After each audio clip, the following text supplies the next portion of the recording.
চলমান এইচএসসি পরীক্ষায় আবারও প্রশ্নপত্র নিয়ে নতুন বিতর্ক তৈরি হয়েছে।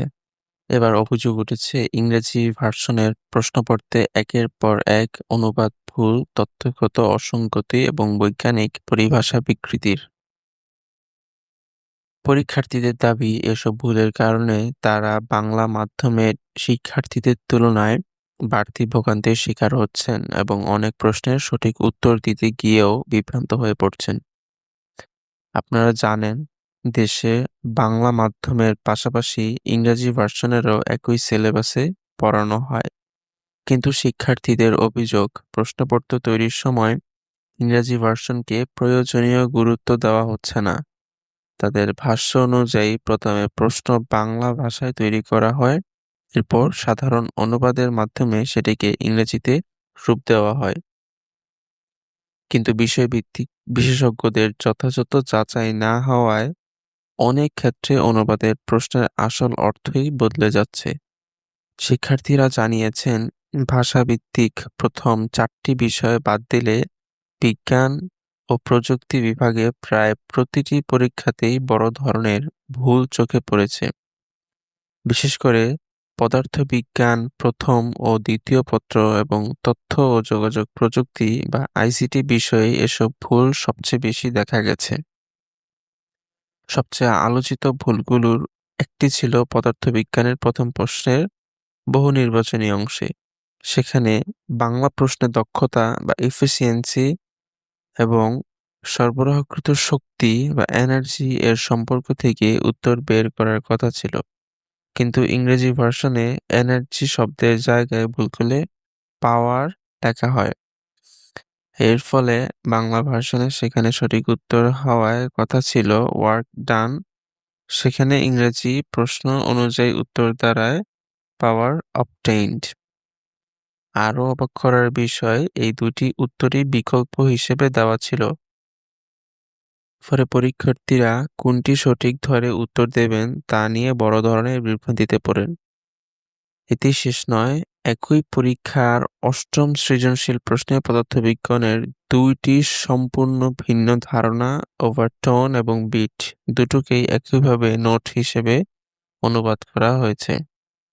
ফলে প্রশ্নের বৈজ্ঞানিক অর্থই বদলে যায় এবং শিক্ষার্থীরা সঠিক বিশ্লেষণ করতে সমস্যায় পড়েন।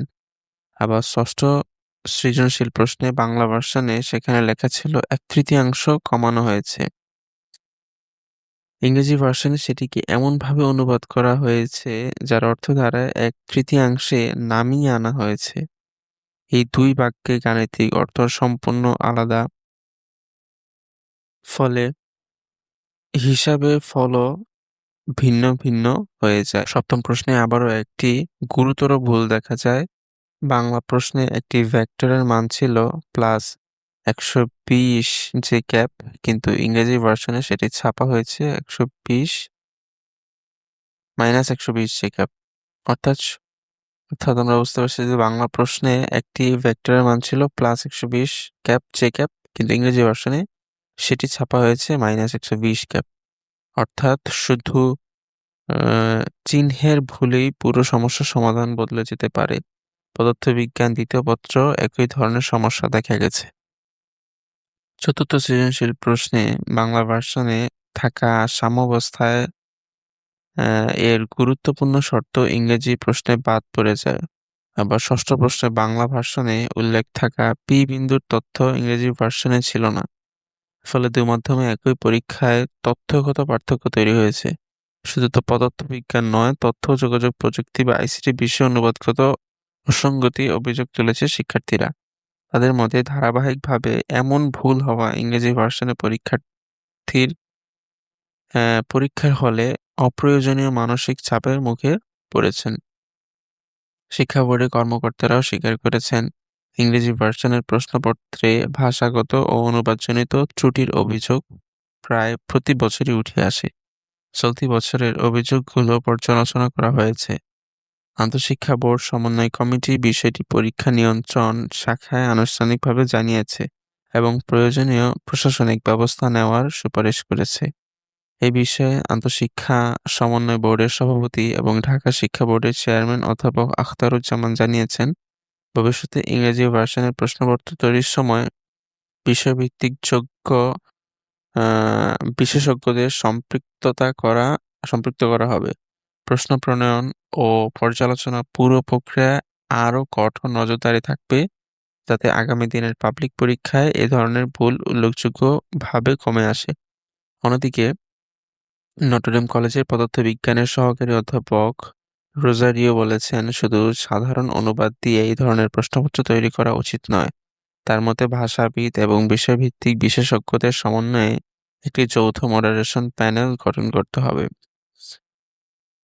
প্রশ্নপত্র প্রকাশের আগে প্রতিটি শব্দ, প্রতিটি বাক্য এবং প্রতিটি বৈজ্ঞানিক তথ্য মূল বাংলা প্রশ্ন এবং এনসিটিবির পাঠ্য বইয়ের সঙ্গে মিলিয়ে দেখা জরুরি। কারণ বৈজ্ঞানিক পরিভাষা কিংবা গাণিতিক তথ্যের সামান্য বিকৃতিও পরীক্ষার্থীদের ফলাফলে বড় প্রভাব ফেলতে পারে।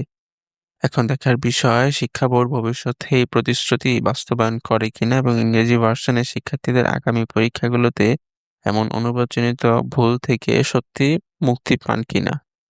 ধন্যবাদ।